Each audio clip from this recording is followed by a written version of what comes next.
നമ്മളൊരൊറ്റ പോക്കാണ് ശരവേഗത്തിൽ അള്ളാഹുവിന്റെ സ്വർഗ കവാടങ്ങൾ തുറക്കപ്പെട്ട് ആ അനുഗ്രഹീത സ്വർഗത്തിലേക്ക്. അതിനുശേഷമാണ് മറ്റ് സമുദായത്തിലെ മുഅ്മിനീങ്ങൾ സ്വർഗപ്രവേശനം ലഭിക്കുന്നത് എന്ന് നമ്മെ പഠിപ്പിച്ചത് ഇന്ന് വരെ കള്ളം പറയാത്ത മദീനയുടെ മണവാളൻ ആമിനയുടെ പൊന്നുമോൻ മക്കയുടെ മരതകമായ ഹബീബായ നബി മുഹമ്മദ് മുസ്തഫ സല്ലല്ലാഹു അലൈഹി വസല്ലമ തങ്ങളാണ്. അതുകൊണ്ട് നമ്മൾ ഉത്തമ സമുദായമാണ്. പക്ഷേ ആ വീണ്ടെടുപ്പ് കൂടി നമുക്ക് ഉണ്ടാകണം. ഉത്തമ സമുദായമാണ്, പക്ഷേ അത് നമ്മൾ കളഞ്ഞു കുളിച്ചോ അല്ലെങ്കിൽ നഷ്ടപ്പെടുത്തിയോ എന്ന ഒരു ചോദ്യചിഹ്നം നമ്മുടെ മുമ്പിലുണ്ട്. അതുകൊണ്ട് ഇൻഷാ അല്ലാഹ് അതിന്റെ വീണ്ടെടുപ്പിനാകട്ടെ നമ്മുടെ 2 ദിവസത്തെ പ്രഭാഷണം എനിക്കും നിങ്ങൾക്കും അള്ളാഹു ഉൾക്കൊള്ളാനും ജീവിതത്തിൽ പ്രാവർത്തികമാക്കാനും അള്ളാഹു തൗഫീക്ക് നൽകി അനുഗ്രഹിക്കുമാറാവട്ടെ. പ്രിയപ്പെട്ട സഹോദരങ്ങളെ, പരിശുദ്ധമായ ഖുർആനിൽ അല്ലാഹു തആല അവന്റെ അടിമകളെ വിശദീകരിക്കുന്നുണ്ട്. വിശ്വാസികളെ വിശദീകരിച്ചുകൊണ്ട് സൂറത്തുൽ മുഅ്മിനൂൻ എന്ന് പറയുന്ന ഒരു അധ്യായം അല്ലാഹു തആല അവതരിപ്പിച്ചിട്ടുണ്ട്. നേരെ ഓപ്പോസിറ്റുള്ള കാഫിരീങ്ങളെ വിശദീകരിച്ചുകൊണ്ട് സൂറത്തുൽ കാഫിറൂൻ അല്ലാഹു തആല അവതരിപ്പിച്ചിട്ടുണ്ട്. ഇത് രണ്ടിന്റെയും ഇടയിലുള്ള ഒരു ഖൗമുണ്ട്. അവിടെയാണോ അവിടെയാണ്, ഇവിടെയാണോ ഇവിടെയാണ്, അങ്ങും ഇങ്ങും കൂടുന്ന ഒരു ഇടയ്ക്കുള്ള ഒരു കാപട്യത്തിന്റെ നിറമുള്ള ഒരു വിഭാഗമുണ്ട്. അവര് കപട വിശ്വാസികളാണ്. അവരെ സംബന്ധിച്ചു പറയാൻ അല്ലാഹു സൂറത്തുൽ മുനാഫിഖൂൻ എന്ന അധ്യായവും അവതരിപ്പിച്ചിട്ടുണ്ട്. 25 പ്രവാചകന്മാരുടെ പേരുകൾ വിശുദ്ധ ഖുർആനിൽ അല്ലാഹു തആല പറഞ്ഞിട്ടുണ്ട്. 1,24,000 പ്രവാചകന്മാർ അല്ലാഹു തആല നിയോഗിച്ചതിൽ വെറും 25 പേരുടെ പേരാണ് ഖുർആനിൽ അല്ലാഹു തആല പരാമർശിച്ചിട്ടുള്ളത്. അല്ലാഹുവിന്റെ ഹബീബ് സല്ലല്ലാഹു അലൈഹി വസല്ലമ തങ്ങളുടെ പ്രിയപ്പെട്ട അനുചരന്മാരിൽ നിന്ന് ഒരേ ഒരു വ്യക്തിയുടെ പേര് മാത്രം ഖുർആനിൽ അല്ലാഹു തആല പരാമർശിച്ചു. സഹാബാക്കളിൽ ഒരാളുടെ പേര് മാത്രം. അതാരാണ്?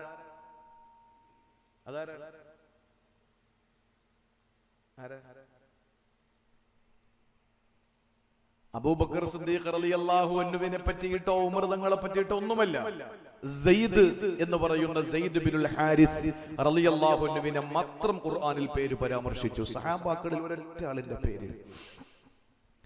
വിശുദ്ധ ഖുർആനിൽ അല്ലാഹു തആല സ്വർഗ്ഗത്തിൽ പ്രവേശിക്കപ്പെടുന്ന ലോകത്തുള്ള മുഴുവൻ വിശ്വാസിനികൾക്കും മാതൃകയായി 2 വനിതകളെ അല്ലാഹു പരിചയപ്പെടുത്തി. ലോകത്തുള്ള മുഴുവൻ അവിശ്വാസികൾക്കും നരകത്തിൽ പ്രവേശിക്കപ്പെടുന്ന മുഴുവൻ സ്ത്രീകൾക്കും ഉദാഹരണമായി 2 സ്ത്രീകളെ അല്ലാഹു പരിചയപ്പെടുത്തി.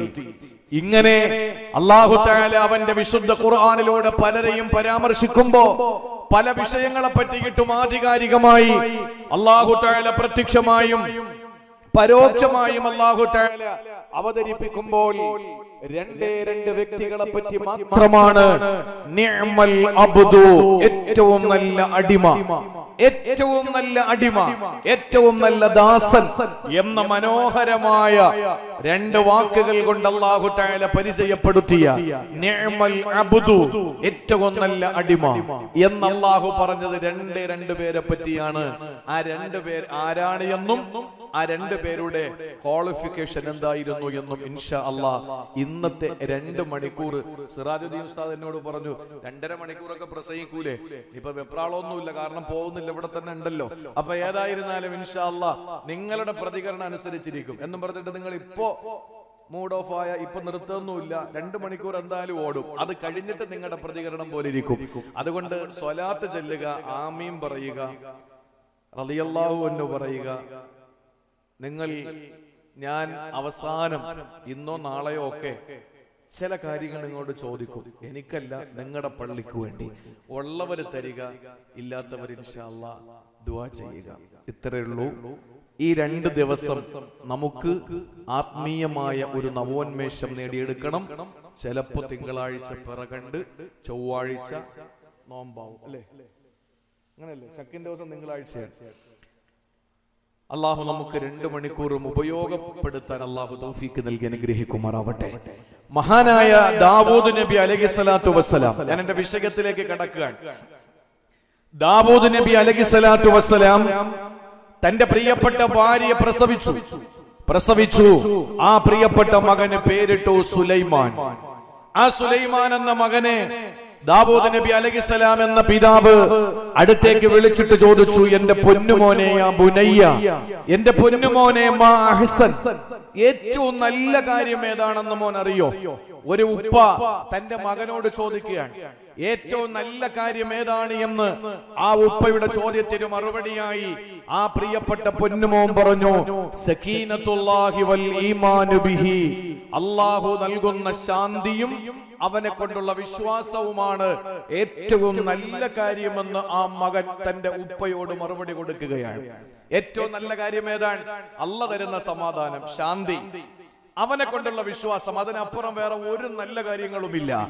ഈ ആകാശത്തിന്റെ ചുവട്ടിലെ ഭൂമിയുടെ മുകളിൽ ഏറ്റവും മനോഹരമായത് ഏതെന്ന് ചോദിച്ചാൽ അള്ളാഹു നമുക്ക് തരുന്ന സമാധാനമാണ്, ശാന്തിയാണ്. തിരിച്ച് നമ്മൾ അള്ളാഹുവിൽ വിശ്വസിക്കുന്ന ആ വിശ്വാസദാർഢ്യമാണ്, ആ വിശ്വാസത്തിന്റെ ഏറ്റവും വലിയ പവറാണ് ഈ ലോകത്തെ ഏറ്റവും നല്ലതെന്ന് ആ മകൻ തന്റെ ഉപ്പയ്ക്ക് മറുപടി കൊടുക്കുകയാണ്. ചോദിച്ചു, മോനെ വമാ അഖ്ബഹു, ഏറ്റവും മോശമായത് ഏതാണ്? ഏറ്റവും മാലിന്യമായത് ഏതാണ്? ആ സമയത്ത് പൊന്നുമോൻ പറഞ്ഞു, കുഫ്റുൻ ബഅദ ഈമാൻ, വിശ്വാസിയായതിനു ശേഷം വീണ്ടും അവിശ്വാസത്തിലേക്ക് പോവുക. മുസ്ലിമായി മറ്റൊരുത്തനെ കണ്ടപ്പോ കൊള്ളാം, അവനോടൊപ്പം ജീവിച്ചാ കൊള്ളാമെന്ന ആഗ്രഹം, അവന്റെ കൈ പിടിച്ചിട്ട് മതം മാറിയിട്ട് പാത്തുമ്മ തങ്കമ്മയായി. എന്നാൽ അതാണ് ലോകത്തെ ഏറ്റവും വലിയ മ്ലേച്ഛമെന്ന് മഹാനായ ദാവൂദ് നബിയോട് തന്റെ പ്രിയപ്പെട്ട പൊന്നുമോൻ സുലൈമാൻ മറുപടി കൊടുക്കുകയാണ് അലൈഹിസ്സലാം. എന്റെ പ്രിയപ്പെട്ട സഹോദരങ്ങളെ, ഈമാൻ അള്ളാഹു നൽകിയതിനു ശേഷം വീണ്ടും കുഫ്രിയത്തിലേക്ക് പോവുക, അത് ഏത് കാര്യത്തിനായാലും വേണ്ടില്ല. വീണ്ടും ആ മകനോട് ചോദിച്ചു, ഫമാ അഹ്ല, ഏറ്റവും മാധുര്യമുള്ളത് ഈ ലോകത്തേതാണ്? ഏറ്റവും വലിയ മാധുര്യം അതേതിനാണ്? ആ മകൻ പറഞ്ഞു, റൗഹുല്ലാഹി ബൈന ഇബാദിഹി, അല്ലാഹു തന്റെ അടിമകൾക്ക് കൊടുക്കുന്ന ആ ഒരു മനോഹരമായ, അല്ലാഹുവിന്റെ അടിമകൾക്ക് അവൻ കാരുണ്യമായി നൽകുന്ന അവന്റെ കാരുണ്യത്തിന്റെ ആ ഒരു അംശീകരണമാണ്, അല്ലാഹു കൊടുക്കുന്ന കരുണയാണ്. പടച്ചവന്റെ സ്നേഹം, കരുണ, അതാണ് ലോകത്തെ ഏറ്റവും നല്ല മധുരം. റബ്ബ് നമുക്ക് തരുന്ന കരുണയുണ്ടല്ലോ, ആ കരുണ ഉള്ളതുകൊണ്ടപ്പോ ഇരിക്കുന്നത്.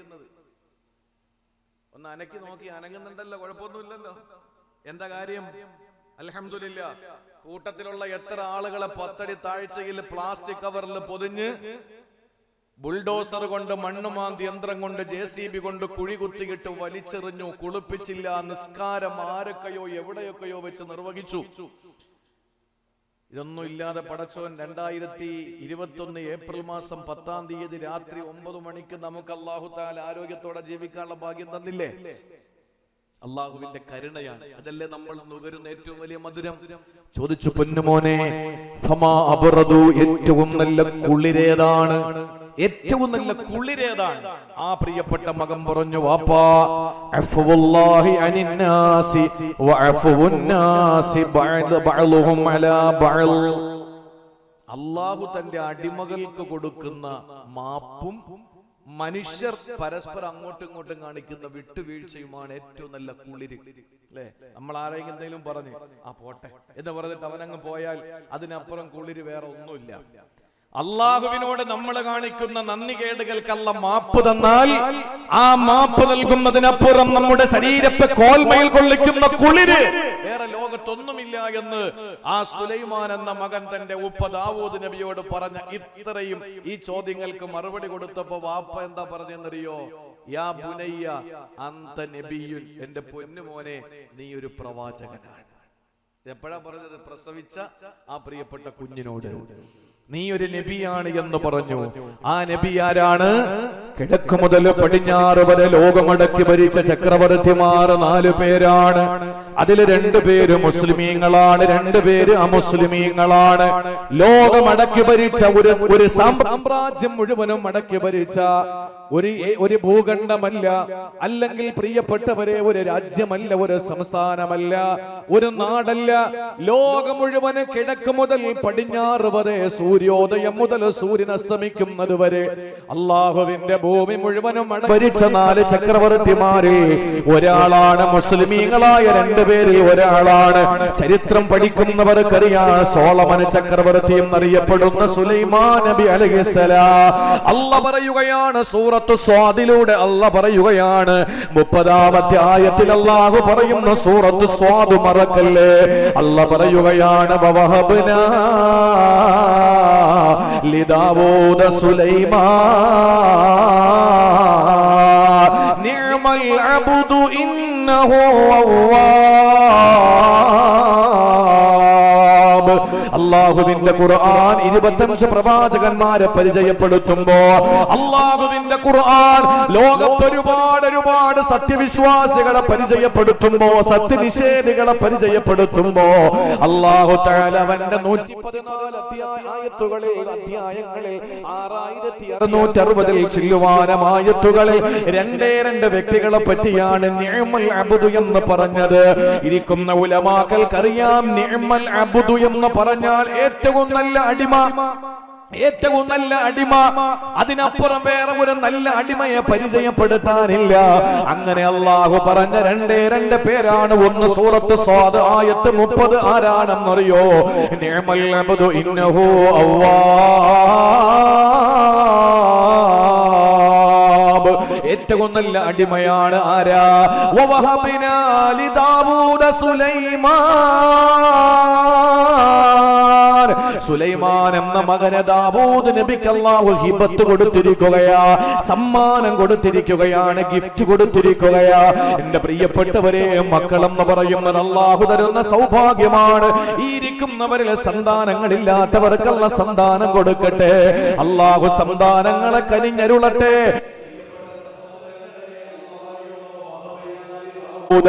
ദാവൂദ് എന്ന് പറയുന്ന പ്രവാചകന് ഞാൻ ഹിബത്ത് കൊടുത്തു, സമ്മാനം കൊടുത്തു, ഗിഫ്റ്റ് കൊടുത്തു.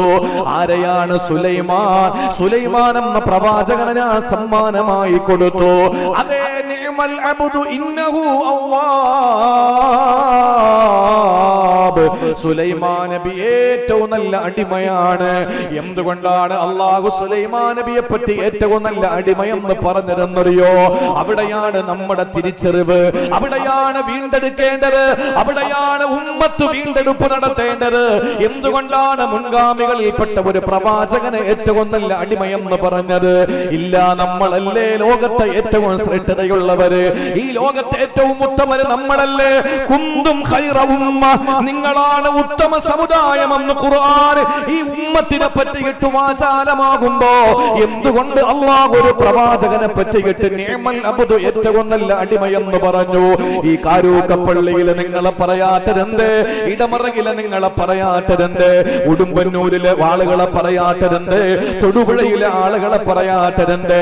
ഈ ഇടുക്കി ജില്ലയിലെ ആളുകളെ പറയാത്തതെന്ത്? കേരളത്തിന്റെ ജനതയെ പറയാത്തതെന്ത്?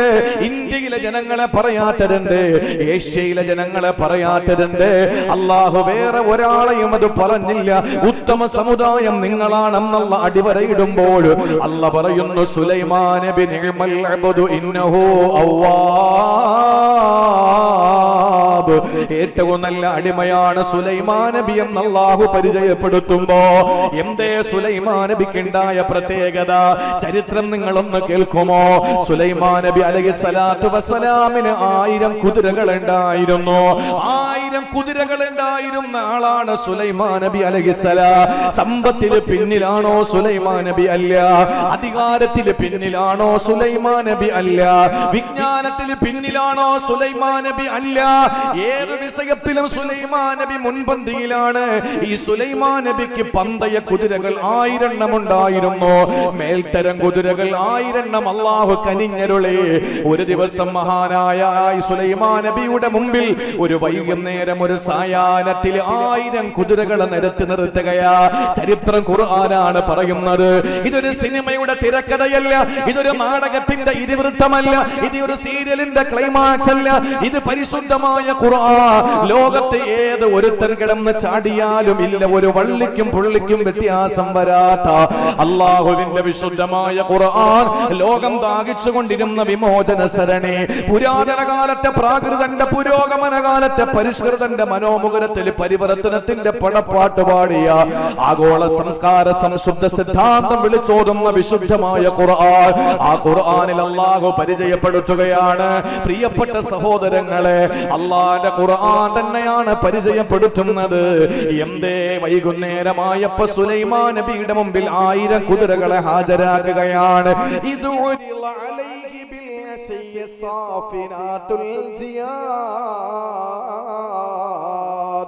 ആയിരത്തോളം വരുന്ന മേൽത്തരം കുതിരകൾ പന്തയ കുതിരകൾ ഈ മനോഹരമായ കാണാൻ കൗതുകമുള്ള നയനാനന്ദകരമായ 1000 കുതിരകളെ നിരത്തി നിർത്തുമ്പോൾ ഫഖാല ഇന്നി അഹബബ്തു ഹുബ്ബൽ ഖൈരി അൻ ദിക്രി റബ്ബി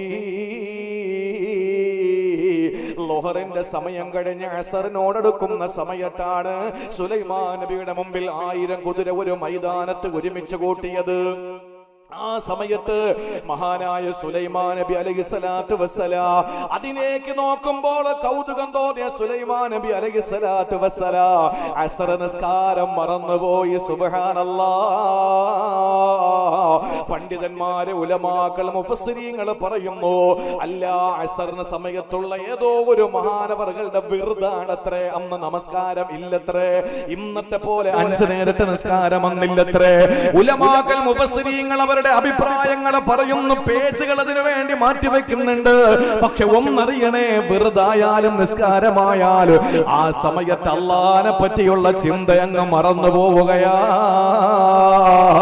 തന്റെ മുന്നിൽ 1000-ഓളം വരുന്ന മേൽത്തരമുള്ള ഏറ്റവും മനോഹരമായ കൗതുകമുള്ള 1000-ഓളം വരുന്ന പന്തയ കുതിരകളെ നിരത്തി നിർത്തുമ്പോ സുലൈമാൻ നബി അലൈഹിസ്സലാത്തു വസ്സലാം ആ സമയത്തുള്ള ദിക്ർ അങ്ങ് മറന്നുപോയി ഹത്താ തവാറത്ത് ബിൽ ഹിജാബ് തന്റെ മുന്നിലൂടെ കുതിരകൾ എങ്ങനെ പാഞ്ഞു പോയിക്കൊണ്ടിരിക്കുകയാ 1000-ഓളം വരുന്ന കുതിരകൾ കണ്ണിൽ നിന്ന് മറഞ്ഞപ്പോൾ കാണാ മറയത്തെത്തിയപ്പോൾ പെട്ടെന്നാണ് മനസ്സിൽ ഓർമ്മ വന്നു അല്ലാഹ്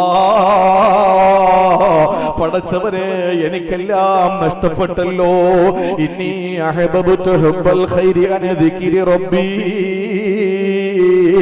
എന്റെ പടച്ചവനെ ഞാനങ്ങ് മറന്നുപോയല്ലോ അല്ലാഹ് സുലൈമാൻ നബി ഭരണാധികാരിയാ അവിടെ നിന്നുകൊണ്ട് പ്രഖ്യാപിച്ചു റുദ്ദൂഹാ അലയ്യ ഇവിടെ കൊണ്ടുവാടാ പട്ടാളക്കാരോട് പറഞ്ഞു 1000 കുതിരകളെയും നിങ്ങൾ എന്റെ മുമ്പിൽ കൊണ്ടുവരിക ഫതഫിഖ മസ്ഹം ബിസ്സൂഖി വൽ അഅനാഖ് ഈ 1000 കുതിരകളെയും അതിന്റെ മടമ്പും അതിന്റെ കഴുത്തും അറുത്ത് കളഞ്ഞു സുലൈമാൻ നബി അലൈഹിസ്സലാത്തു വസ്സലാം കോടാനകോടി സ്വത്തിന്റെ വകയുള്ള ആളാ ദാവൂദ് നബി അനന്തരം കൊടുത്ത 1000-ഓളം വരുന്ന പന്തയ കുതിരകൾ അല്ലാഹുവിനെ മറപ്പിച്ചു കളഞ്ഞ പന്തയ കുതിരകളെ സഹോദരങ്ങളെ അതിന്റെ കുളമ്പുകളെയും അതിന്റെ പിടലുകളെയും ചേർത്ത് വെച്ചിട്ട് 1000-ഓളം വരുന്ന കുതിരകളെ മഹാനായ സുലൈമാൻ നബി അങ്ങ് അറുത്ത് കളയുകയാ എന്നിട്ട് ആ ശരീരത്തിൽ കുതിരയിറച്ചി കഴിക്കുമായിരുന്നു ആ കുതിരയിറച്ചി ദാനം ചെയ്യുകയാണ് ആളുകൾക്ക് ദാനം ചെയ്യുകയാണ് വേണ്ട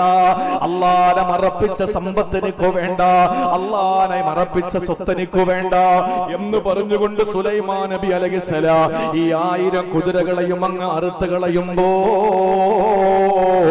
തന്റെ മുന്നിൽ വന്ന പന്തയ കുതിരകൾ മേൽത്തരം കുതിരകൾ കാണാമഞ്ചുള്ള ചുമന്ന കുതിരകൾ ആ കുതിരകളെ അറുത്ത് അല്ലാഹന്റെ മാർഗത്തിൽ ഹദിയ ചെയ്തപ്പോ അല്ലാഹു മഹാനായ സുലൈമാൻ നബിയെ പറ്റി പറഞ്ഞതെന്താണ് നിഅമൽ അബ്ദു ഇന്നഹു അവ്വാബ്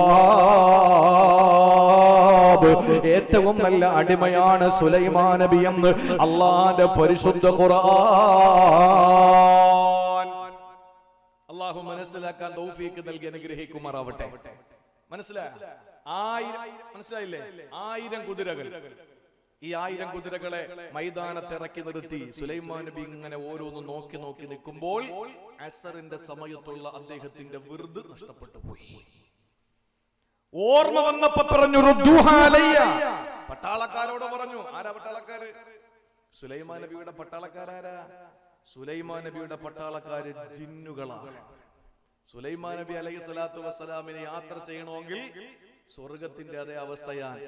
പറക്കും ശരീരത്തിലുണ്ട് കാറെടുക്കണ്ട, നിനക്കുള്ളതൊന്നും അവിടെ നീ അറിയണ്ട എന്ന് പറഞ്ഞതുപോലെ സുലൈമാൻ നബി അലൈഹിസ്സലാമിനെ എവിടെ യാത്ര ചെയ്യണമെങ്കിലും 240 കിലോമീറ്ററിന്റെ കാര്യം പറഞ്ഞു. ബഹുമാനനായ പ്രസിഡന്റ്, എനിക്ക് ഉച്ചയ്ക്ക് ശേഷം അവിടെ നിന്ന് ഇറങ്ങേണ്ടി വന്നു ഇവിടുത്തെ പ്രോഗ്രാമിൽ പങ്കെടുക്കാൻ. പക്ഷേ സുലൈമാൻ നബിയെ സംബന്ധിച്ചിടത്തോളം കാറ്റിനോട് പറയും, എനിക്ക് ഇപ്പോ കാരൂക്കപ്പള്ളിയിൽ പോകണം.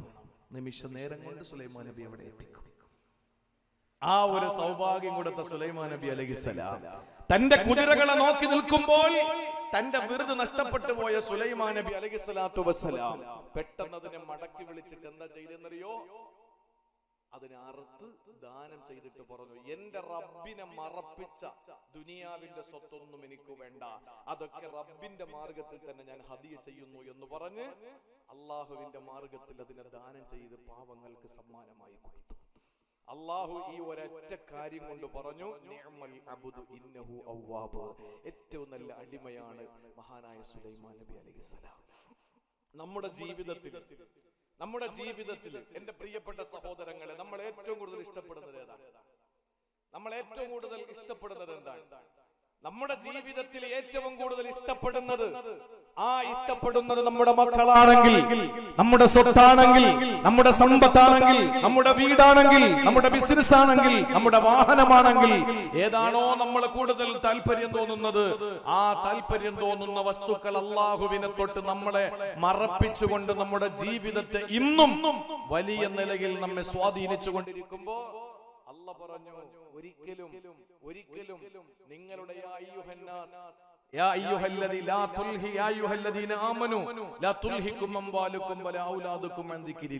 നമ്മുടെ ഏറ്റവും വലിയ സ്വത്ത് ഏതാണ്?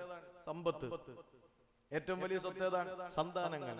നമ്മുടെ പൊന്നുമക്കളുടെ കളി, നമ്മുടെ പൊന്നുമക്കളുടെ ആ ഒരു കിളിക്കൊഞ്ചൽ, നമ്മുടെ പ്രിയപ്പെട്ട മക്കളുടെ ആ ഒരു കളി തമാശകൾ, ഇത് കാണുമ്പോ നമുക്ക് പള്ളിയിൽ പോകാൻ തോന്നൂല. നമുക്ക് പള്ളിക്ക് എന്തെങ്കിലുമൊക്കെ സഹായം കൊടുക്കണമെന്ന് ചിന്തിക്കുമ്പോ നമ്മുടെ പ്രിയപ്പെട്ട ആ മക്കൾ നമ്മുടെ മനസ്സിലേക്ക് ഓർമ്മ വരുന്നു. അപ്പോഴും നമ്മൾ ചിന്തിക്കും, പടച്ചോനെ, ഇത് പള്ളിക്ക് കൊടുത്തതിന്റെ പിന്നെ മക്കൾക്ക് എന്താ ഉള്ളത് മാറ്റിവെക്കണ്ടേ? അത് ചിന്തയുള്ളപ്പോഴാണ് നമ്മൾ കൃത്യമായി. ഇല്ലെങ്കിൽ ഒറ്റത്തടിയുള്ള ഒരാൾ എന്തിനാ പേടിക്കുന്നത്? മക്കളൊന്നും ഇല്ലാത്ത ഒരാൾ, അയാളും ഭാര്യയും, അവർക്ക് രണ്ടുപേർക്കും താമസിക്കാൻ കുറച്ച് വസ്തുവുണ്ട്, ജീവിക്കാൻ വകയുണ്ട്, കാര്യങ്ങളൊക്കെ റാഹത്തായി പോണ്. അയാൾക്ക് പിന്നെ കിട്ടുന്നതൊക്കെ പള്ളിക്ക് കൊടുക്കാൻ ഒരു മടിയില്ല. അങ്ങനെയാണ് കേരളത്തിലെ പല സ്ഥലങ്ങളിലും അറബി കോളേജുകൾ നടക്കുക. എത്ര സ്ഥലങ്ങളിലാണ് ഒരുപാട് പ്രായം ചെന്ന ഹാജിയാരും അവരുടെ ഭാര്യയും മക്കളില്ല, അതുകൊണ്ട് തന്നെ കോടീശ്വരന്മാരാ, സ്വത്ത് അവിടുത്തെ അറബി കോളേജിന് വേണ്ടി എഴുതി കൊടുത്ത എത്ര സ്ഥലങ്ങളുണ്ട്. വേറെ ഒന്നും നോക്കാനില്ല അവർക്ക്. പള്ളിക്ക് വേണ്ടി കിട്ടി എന്തെങ്കിലും ചോദിക്കുമ്പോ ഒരു ഇന്റർലോക്കിന്റെ 65 രൂപ വിലയുള്ള ഒരു സ്ക്വയർ ഫീറ്റ് ഇന്റർലോക്ക് ചോദിക്കുമ്പോ നമുക്ക് കൊടുക്കാൻ മനസ്സ് വരാത്തത് എന്തിന്റെ പേരിലാണ്? നമ്മൾ ചിന്തിക്കുമ്പോടാ 65 രൂപ ഒരു സ്ക്വയർ, 65 രൂപ ഉണ്ടെങ്കിൽ എന്റെ കുഞ്ഞിന് ഒരു ഐസ്ക്രീം ഫാമിലി ബോട്ടിൽ വാങ്ങിച്ചു കൊടുക്കാം. ചിന്തിക്കും, പെട്ടെന്ന് ഓർമ്മ വരും ഈ പണത്തിനോടുള്ള നമ്മുടെ ഇഷ്ടം, ഈ മക്കളോടുള്ള നമ്മുടെ താല്പര്യം. അള്ളാഹു പറഞ്ഞു, ഒരിക്കലും ലാ തുൽഹിക്കും അംവാലുക്കും വലാ ഔലാദുക്കും അൻ ദിക്രില്ലാ, അള്ളാഹുവിന്റെ സ്മരണത്തൊട്ട് നിങ്ങളെ തടുക്കാതിരിക്കട്ടെ, നിങ്ങളെ ജോലിയാക്കാതിരിക്കട്ടെ. അതുകൊണ്ട് പ്രിയപ്പെട്ടവരെ, റബ്ബിനെ മറന്ന് നമുക്കൊന്നും വേണ്ട, അള്ളാഹുവിനെ മറന്നുകൊണ്ട് നമുക്കൊന്നും വേണ്ട. സുലൈമാൻ നബി അലൈഹിസ്സലാം ആ ഒരു നിയ്യത്തെടുത്തത് കൊണ്ടാണ് പടച്ചതമ്പുരാൻ ആ ഒരു നിലയിൽ സുലൈമാൻ നബിയെ പറ്റി പാടി പുകഴ്ത്തിയതെങ്കിൽ, പ്രിയപ്പെട്ട സഹോദരങ്ങളെ, ദുനിയാവ് മുഴുവനും നമ്മൾ ഉപേക്ഷിക്കണമെന്നല്ല. ദുനിയാവ് ഒന്നും വേണ്ട, എനിക്ക് ഭക്ഷണവും വേണ്ട, വീടും വേണ്ട, വാഹനവും വേണ്ട എന്ന് ഒരിക്കലും ഇസ്ലാം പഠിപ്പിക്കുന്നില്ലല്ലോ. ഒരു ചെറിയ സംഭവം ഞാൻ നിങ്ങളോട് പറയാ. മഹാനായ ഉസ്മാൻ ഇബ്നു മൽഊൻ പ്രമുഖനായ സഹാബിയാണ്. മഹാനവറുകൾ അടക്കമുള്ള സഹാബാക്കൾ അള്ളാഹുവിനോടുള്ള അടങ്ങാത്ത സ്നേഹത്തിന്റെ പേരിൽ, അള്ളാഹുവിലേക്ക് ലയിച്ചു ചേരാനുള്ള മോഹത്തിന്റെ പേരിൽ, ഹബീബായ നബി തങ്ങളോടുള്ള അടങ്ങാത്ത അഭിനിവേശത്തിന്റെ പേരിൽ ഒരു ദിവസം ഒരു തീരുമാനമെടുത്തു. എന്തെന്നറിയോ? ഇൻഷാ അല്ലാഹ് ഇനി ഞങ്ങൾക്ക് ലൗകിക ജീവിതം വേണ്ട, ഇനി ഭൗതിക ജീവിതം വേണ്ട, ഇനി ഭാര്യമാരോടൊത്ത ജീവിതം ഞങ്ങൾക്ക് വേണ്ട എന്ന് പറഞ്ഞുകൊണ്ട് അവരുടെ ഭാര്യമാരെ വീടുകളിൽ കൊണ്ടുവന്നാക്കാൻ ശ്രമിക്കുന്നു. ചില ആളുകൾ അവിവാഹിതരായ സഹാബാക്കൾ പറഞ്ഞു, ഇല്ല ഞങ്ങൾ ഇനി കല്യാണം കഴിക്കുന്നില്ല. ചില ആളുകൾ ഇസ്ലാമികമായ ജീവിതം നയിക്കുന്നതിന് വേണ്ടിയിട്ട് അല്ലാഹുവും റസൂലും തന്റെ ജീവിതത്തിൽ ഏറ്റവും വലിയ പ്രിയമാകുന്നതിന് വേണ്ടി ഇനി ഭൗതികമായ ഒരു ജീവിതവും വേണ്ടെന്ന് പറഞ്ഞുകൊണ്ട് ചില സഹാബാക്കൾ എന്ത് ചെയ്തെന്നറിയോ? ഇവിടെ പറയാമോ എന്ന് എനിക്കറിയില്ല. ഇനി ഭൗതികമായ ജീവിതം നിങ്ങൾക്ക് വേണ്ട, ഇനി വൈവാഹിക ജീവിതം വേണ്ടെന്ന് പറഞ്ഞിട്ട് മൂർച്ചയുള്ള കത്തിയെടുത്തിട്ട് അവരുടെ രഹസ്യാവയവം മുറിച്ചു കളയാൻ വേണ്ടി ശ്രമിച്ചു അത്രേ. തഫ്സീറുകളിലെ കാണാ ചില ആളുകൾ വന്നിട്ട് പറഞ്ഞു, നബിയേ നബിയേ നബിയേ, ഇനി ഞങ്ങൾ ഇറച്ചി തിന്നൂല, ഇനി ഞങ്ങളെ മാംസം തിന്നൂല. എന്തുകൊണ്ടാണ് വൈകാരികത തോന്നുന്നത്? മാംസം കഴിക്കുന്നതിലൂടെയാണ്. കൂടുതൽ ഇറച്ചി കഴിക്കുമ്പോഴാണ് ഭൗതികമായ താല്പര്യങ്ങൾ തോന്നുക. അതുകൊണ്ട് ഇനി മുതൽ ഞങ്ങൾ ഇറച്ചി കഴിക്കുന്നില്ല. ഇത് പറഞ്ഞുകൊണ്ട് ചില സഹാബാക്കൾ സ്വയം ഒരു തീരുമാനമെടുക്കുമ്പോ അല്ലാഹുവിന്റെ ഹബീബിന്റെ നെറ്റിത്തടം വിയർക്കുകയാ. അല്ലാഹുവിന്റെ ഹബീബിന്റെ ആ നെറ്റിത്തടം വിയർത്തൊലിക്കുമ്പോ റൂഹുൽ അമീൻ മലക്ക് ജിബ്രീൽ അലൈഹിസ്സലാം ആകാശത്തിൽ നിന്ന് ഇറങ്ങി വരുന്നു, വെണ്ണിൽ നിന്നും മണ്ണിലേക്ക് ഇറങ്ങി വരുന്നു. എന്നിട്ട് അല്ലാഹുവിന്റെ ഹബീബിനെ ഓതി കേൾപ്പിച്ചു കൊടുക്കുകയാ, യാ അയ്യുഹല്ലദീന ആമനൂ ലാ തുഹർരിമൂ ത്വയ്യിബാതി മാ ഹല്ലല്ലാഹു ലക്കും. അല്ലാഹു നിങ്ങൾക്ക് ഹലാലാക്കി തന്നതിനെ നിങ്ങൾ ഹറാമാക്കല്ലേ, ഹറാമാക്കല്ലേ. മാംസം അല്ലാഹു നമുക്ക് ഹലാലാക്കി തന്നതാ.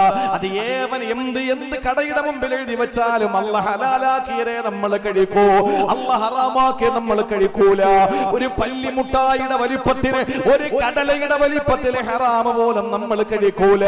അല്ലാഹു ഹലാലാക്കിയതാണോ അതാരെ തടഞ്ഞാലും നമ്മൾ കഴിക്കും. അത് മുസ്ലിമിന്റെ തീരുമാനമാണ്, അത് ഈമാന്റെ ഭാഗമാണ്. എന്റെ പ്രിയപ്പെട്ട സഹോദരങ്ങളെ, അല്ലാഹു പ്രവാചകനോട് ചോദിക്കും നബിയെ, അല്ലാഹു നിഷിദ്ധമാക്കിയതിനെ ഹലാലാക്കിയതിനെ എന്തിനാ നിങ്ങൾ സ്വയം നിഷിദ്ധമാക്കുന്നത്?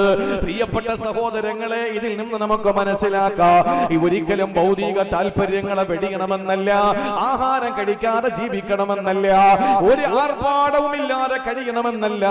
പിന്നെയോ സഹോദര, ആർഭാടത്തിന്റെ ജീവിതത്തിൽ കടന്നു വരുമ്പോൾ, രുചികരമായ ഭക്ഷണം കഴിക്കുമ്പോൾ അല്ലാഹുവിനെ മറന്നു പോകല്ലേ, പടച്ചവനെ മറന്നു പോകാൻ പാടില്ല. ഒരു ചെറിയ സംഭവം ഞാൻ നിങ്ങളോട് പറയാ. ഒരു സുന്ദരിയായ സുമുഖിയായ തന്റെ പ്രിയപ്പെട്ട ഭാര്യയുള്ള ഒരു സുന്ദരനായ ഭർത്താവ്, അല്ലാഹുവിനെ ആരാധിച്ച് ഏറ്റവും നല്ല നിലയിൽ സാത്വികമായ ജീവിതം നയിക്കുന്ന ഭർത്താവ്.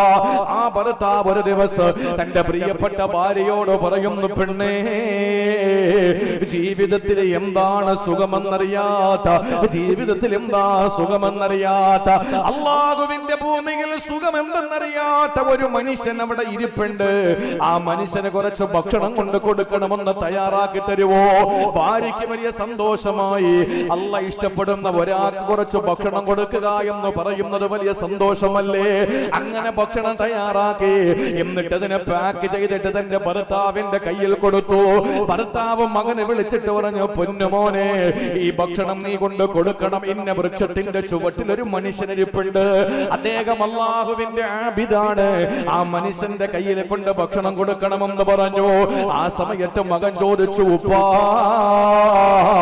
ആര് തന്നു എന്ന് പറയണം, ആര് ഭക്ഷണം തന്നു എന്ന് ഞാൻ പറയണമെന്ന് ചോദിച്ചപ്പോൾ ആ മനുഷ്യന്റെ മറുപടി എന്തെന്നറിയോ? ഭാര്യ അടുത്ത് നിൽക്കുകയാണ്. തന്റെ മകൻ ചോദിച്ചു, ഉപ്പാ, ഇതാര് തന്നു എന്ന് പറയണം. ആ സമയത്ത് വാപ്പ പറഞ്ഞു, പൊന്നുമോനെ, ജീവിതത്തിൽ ഇന്നേ വരെ സുഖം എന്താണെന്നറിയാത്ത ഒരാൾ തന്നെന്ന് പറ. ജീവിതത്തിൽ ഇന്നേ വരെ സുഖം എന്താണെന്നറിയാത്ത ഒരാളാണ് ഭക്ഷണം തന്നു വിട്ടതെന്നു പറയൂ. ആ സമയത്ത് മകൻ മകൻ പറഞ്ഞു, കൊണ്ടു കൊടുക്ക. അങ്ങനെ ഭക്ഷണവും വാങ്ങിയിട്ട് മകൻ പോവുകയാ. ആ സമയത്ത് ഭാര്യ ഭർത്താവിന്റെ അടുത്ത് വന്നിട്ട് ചോദിച്ചു, പ്രിയപ്പെട്ടവരെ, നിങ്ങൾ കള്ളമല്ലേ പറഞ്ഞത്? നിങ്ങൾ കള്ളമല്ലേ പറഞ്ഞത്? ജീവിതത്തിൽ എന്താണ് സുഖമെന്ന് നിങ്ങൾ അറിഞ്ഞിട്ടില്ലേ? അയാൾ പറഞ്ഞു, ഇല്ല. അപ്പൊ അവള് ചോദിച്ചു, പിന്നെ ഈ പോയ മോൻ എങ്ങനെ ഉണ്ടായി? ഈ പോയ മോന് പിന്നെ എങ്ങനെ ഉണ്ടായി? നിങ്ങൾക്ക് ഞാൻ ഇഷ്ടപ്പെട്ട ഭക്ഷണം പാകം ചെയ്ത് തന്നിട്ടില്ലേ? പിന്നെ നിങ്ങൾ എന്തിനാണ് കള്ളം പറഞ്ഞത്? ജീവിതത്തിൽ സുഖം എന്തെന്നറിഞ്ഞിട്ടില്ലെന്ന് കളവല്ലേ പറഞ്ഞത്? ഭർത്താവിന് വല്ലതും മിണ്ടാൻ പറ്റുമോ? ഇതിന് മറുപടി കൊടുക്കാൻ ഭർത്താവിന് കഴിയോ? സാത്വികനാണ്, വിശുദ്ധനാണ്, ജീവിതത്തിൽ നന്മകൾ ചെയ്യുന്ന, സുഹൃതം ചെയ്യുന്ന സാലിഹായ ഒരു മനുഷ്യൻ, പരമവിശുദ്ധനായ ഒരു മനുഷ്യൻ. ആ മനുഷ്യൻ തന്റെ പ്രിയപ്പെട്ട ഭാര്യയുടെ മുമ്പിൽ വെച്ച് മകന്റെ കയ്യിൽ ഭക്ഷണപ്പൊതി കൊടുത്തിട്ട് പറഞ്ഞു, ജീവിതത്തിൽ ഇന്നേ വരെ സുഖമെന്തെന്നറിയാത്ത ഒരാൾ തന്നു എന്ന് പറ. ആ വൃക്ഷ ചുവട്ടിയിരിക്കുന്ന മനുഷ്യന് ഈ ഭക്ഷണം കൊണ്ട് കൊടുക്കാൻ പറഞ്ഞു. ആ സമയത്ത് ഭാര്യ ചോദിച്ചു, ജീവിതത്തിൽ സുഖം എന്താണെന്ന് നിങ്ങൾ അറിഞ്ഞിട്ടില്ലേ? ആ മനുഷ്യനൊന്നും മിണ്ടിയില്ല. മാസങ്ങൾ കടന്നുപോയി. തന്റെ പ്രിയപ്പെട്ട ഭാര്യയുടെ ഒരു ബന്ധുവിന്റെ വിവാഹം വന്നു. ശ്രദ്ധിക്കണേ, ബോറടിക്കുന്നുണ്ട്. വിവാഹം വന്നു. തന്റെ പ്രിയപ്പെട്ട ഭാര്യയുടെ ഏറ്റവും അടുത്ത ഒരു വിവാഹം. ഭാര്യ ചോദിച്ചു, ഞാനൊന്ന് പൊക്കോട്ടെ കല്യാണത്തിന്? ഭർത്താവ് പറഞ്ഞു, പൊക്കോ, കല്യാണത്തിന് പൊക്കോ. എണ്ണ വിളക്ക് തിരി താഴ്ത്തി വെച്ചിട്ട് അത് കത്തിച്ചു കൊടുത്ത് തന്റെ ഭാര്യയുടെ കയ്യിൽ കൊടുത്തിട്ട് എണ്ണ വിളക്ക് കൊടുത്തിട്ട് പറഞ്ഞു, നീ കല്യാണത്തിന് പോകുന്നത് കൊള്ളാം, തിരികെ ഇവിടെ എത്തുന്നത് വരെ ഈ വിളക്ക് കെട്ടുപോകാൻ പാടില്ല. കെട്ടുപോയാൽ ഞാൻ നിന്നെ മൊഴി ചൊല്ലും, ഞാൻ നിന്നെ ഒഴിവാക്കും. ഭാര്യയുടെ, ഭർത്താവിന്റെ സ്നേഹലാളനകൾ കിട്ടിയ, ഭർത്താവിന് വഴിപ്പെടുന്നതിലൂടെയാണ് തനിക്ക് സ്വർഗം ലഭിക്കുന്നത് എന്ന് പഠിച്ച ഭർത്താവ് തന്റെ പ്രേമഭാജനവും തന്റെ രാജകുമാരനാണ് എന്ന് മനസ്സിലാക്കിയ നല്ല ഭാര്യ. ആ ഭാര്യക്ക് എങ്ങനെയാണ് തിരി താഴ്ത്തി വെച്ച എണ്ണ വിളക്കുമായിട്ട് തന്റെ ബന്ധുവിന്റെ കല്യാണത്തിന് പങ്കെടുത്ത് അതണയാതെ തിരിച്ചെത്താൻ കഴിയുക? അവൾക്കാണെങ്കിലോ പോകാതിരിക്കാൻ നിർവാഹവുമില്ല. അവള് സമ്മതിച്ചു, ഞാൻ ശ്രദ്ധിച്ചോളാം, ഞാൻ ശ്രമിച്ചോളാം. കല്യാണത്തിന് പോയി. ഭാര്യ കല്യാണത്തിന് പോയി, തിരികെ വന്നു. വിവാഹം കഴിഞ്ഞ് മടങ്ങിയെത്തി. ഉമ്മറത്ത് കാത്തു നിൽപ്പുണ്ട് ഭർത്താവ്. വിളക്കണഞ്ഞിട്ടുണ്ടോ? ഇല്ല, വിളക്കണഞ്ഞിട്ടില്ല. തന്റെ പ്രിയപ്പെട്ട ഭർത്താവിനെ ഭാര്യയെ കാത്തുനിന്ന ആ തന്റെ പ്രിയപ്പെട്ട ഭർത്താവ് വളരെ സന്തോഷഭരിതനായിക്കൊണ്ട് അവളോട് ചോദിച്ചു, എടി, കല്യാണത്തിന് എല്ലാവരും ഒക്കെ വന്നോ? ആളുകളൊക്കെ ഉണ്ടായിരുന്നോ? അപ്പൊ അവളുടെ മറുപടി എന്താണെന്നറിയോ? എനിക്കറിയില്ല പ്രിയപ്പെട്ടവനെ, എനിക്കറിയില്ല. എന്തേ നീ കല്യാണത്തിന് പോയില്ലേ? പോയി. പിന്നെന്താ ആളുകൾ വന്നത് നീ അറിഞ്ഞില്ലേ? പ്രിയപ്പെട്ടവനെ, ഞാൻ ആളുകളുടെ ഇടയിലൂടെ നടക്കുമ്പോഴും എന്റെ പ്രിയപ്പെട്ട ബന്ധുക്കളെ കാണുമ്പോഴും എന്റെ മനസ്സിന്റെ ചിന്ത ഈ വിളക്ക് അണഞ്ഞു പോകുമോ, ഈ വിളക്ക് കെട്ടുപോകുമോ എന്ന ചിന്തയായിരുന്നു. ഭക്ഷണം കൊള്ളാമായിരുന്നു. ഭാര്യ പറഞ്ഞു, അറിയില്ല. എന്തേ നീ കഴിച്ചില്ലേ? കഴിച്ചു, പക്ഷെ അതിന്റെ രുചി എനിക്ക് മനസ്സിലാക്കാൻ പറ്റിയില്ല. ഒരുരുള ഭക്ഷണം എടുത്ത് എന്റെ വായിലേക്ക് വെക്കുമ്പോഴും എന്റെ ചിന്ത, അല്ലാഹുവേ, വിളക്ക് കെട്ടുപോകുമോ, എന്റെ ഈ വിളക്ക് അണഞ്ഞു പോകുമോ എന്ന ഭയമായിരുന്നു എന്റേത്. ഭർത്താവ് പറഞ്ഞു, ഇപ്പൊ മനസ്സിലായോ? മാസങ്ങൾക്ക് മുമ്പ് ജീവിതത്തിൽ എന്താണ് സുഖമെന്നറിയാത്ത ഒരാൾ ഭക്ഷണം തന്നു എന്നെന്റെ മകനോട് ആ വിദേശിയായ മനുഷ്യന് ഭക്ഷണം കൊടുക്കാൻ, ആ അതിഥിക്ക് ഭക്ഷണം കൊടുക്കാൻ ഞാൻ പറഞ്ഞു വിട്ടപ്പോൾ നിന്റെ ആശങ്ക ജീവിതത്തിൽ സുഖം എന്തെന്ന് അറിഞ്ഞിട്ടില്ലേ എന്ന് നീ ചോദിച്ചില്ലേ? ഞാൻ അറിഞ്ഞു, പക്ഷേ എന്റെ ചിന്ത മുഴുവനും എന്റെ ആഖിറവും എന്റെ റബ്ബുമായിരുന്നു. ഞാൻ ജീവിക്കുന്നുണ്ട്, ഞാൻ സുഖമായി കഴിയുന്നുണ്ട്, ഞാൻ ഭക്ഷണം കഴിക്കുന്നുണ്ട്, ഞാൻ നിന്നോടൊപ്പം രമിക്കുന്നുണ്ട്, രസിക്കുന്നുണ്ട്, സല്ലപിക്കുന്നുണ്ട്, സന്തോഷിക്കുന്നുണ്ട്. പക്ഷേ എന്റെ ചിന്ത മുഴുവനും എന്റെ പടച്ചവനാണ്, എന്റെ ആഖിറമാണ്. ആ ഒരു ചിന്ത എന്ന് ആ പെണ്ണിന് പറഞ്ഞു കൊടുക്കാൻ ആ ഭർത്താവിന് പ്രാക്ടിക്കലാക്കി കഴിഞ്ഞു എങ്കിൽ എന്റെ പ്രിയപ്പെട്ട സഹോദരങ്ങളെ, ജീവിതത്തിൽ നമ്മൾ എത്ര നല്ല വിലയുള്ള വസ്ത്രം ധരിച്ചാലും, എത്ര വിലയുള്ള വാഹനത്തിൽ സഞ്ചരിച്ചാലും, എത്ര രുചികരമായ ഭക്ഷണം കഴിച്ചാലും, പൈസ ഉള്ള നല്ല ഭക്ഷണം കഴിക്കണം. ഇതെന്തിനാ കെട്ടിപ്പൂട്ടി വെച്ചിരിക്കുന്നത്? ചില വീടുകളിൽ കോടീശ്വരന്മാരായിരിക്കും, അപ്പോഴും വീട്ടിൽ രസമായിരിക്കും. നല്ല മീൻ വാങ്ങൂല, നല്ല ഇറച്ചി വാങ്ങൂല. ഇത് ആർക്ക് വെക്കാൻ? കോടീശ്വരനായിരിക്കും, എപ്പോഴും കീറിയ ഡ്രസ് ഇട്ടുകൊണ്ട് നടക്കും. അബൂ ഹനീഫ റളിയല്ലാഹു അൻഹുവിന്റെ പള്ളിയിൽ കോടീശ്വരനായ ഒരാളെ നിസ്കരിക്കാമെന്ന് നോക്കുമ്പോൾ അയൺ ചെയ്തിട്ടുമില്ല, അത് കീറി പറഞ്ഞു കിടക്കുന്ന മോശമായ മുഷിഞ്ഞ വസ്ത്രം. നിസ്കാരം കഴിഞ്ഞിട്ട് എഴുന്നേറ്റ് പറഞ്ഞു, സഹോദര, പോകരുത്, എന്നെ കണ്ടിട്ടേ പോകാവൂ എന്ന് പറഞ്ഞു. എല്ലാവരും പോയി, മൂപ്പര് മാത്രം അവിടെ നിന്നു. അകത്തേക്ക് വിളിച്ചു കൊണ്ടുപോയി റൂമിനകത്ത് കയറിയിട്ട് ഖുർആനിന്റെ അടിയിലിരുന്ന് 1000 ദീനാർ എടുത്ത് കൈ കൊടുത്തിട്ട് പറഞ്ഞു, നാളെ വരുമ്പോ നല്ല വസ്ത്രം വാങ്ങിയിടണമെന്ന് പറഞ്ഞു. അദ്ദേഹം പറഞ്ഞു, എന്നെ ആക്ഷേപിക്കുകയാണോ? ഞാൻ നല്ല പണക്കാരനല്ലേ, എനിക്കുണ്ടല്ലോ, പിന്നെന്തിനാ നിങ്ങൾ തന്നത്? അപ്പോഴാണ് അബൂ ഹനീഫത്തുൽ കൂഫി റുഹ്മാനി റളിയല്ലാഹു അൻഹു പറഞ്ഞു, നിനക്ക് അല്ലാഹു തന്നിട്ടുണ്ടെങ്കിൽ അതിനെ അല്ലാഹു തിരിച്ച് കാണാനും ആഗ്രഹിക്കുന്നുണ്ട്, അതുകൊണ്ട് നല്ല നിലയിൽ നീ നടക്കണം.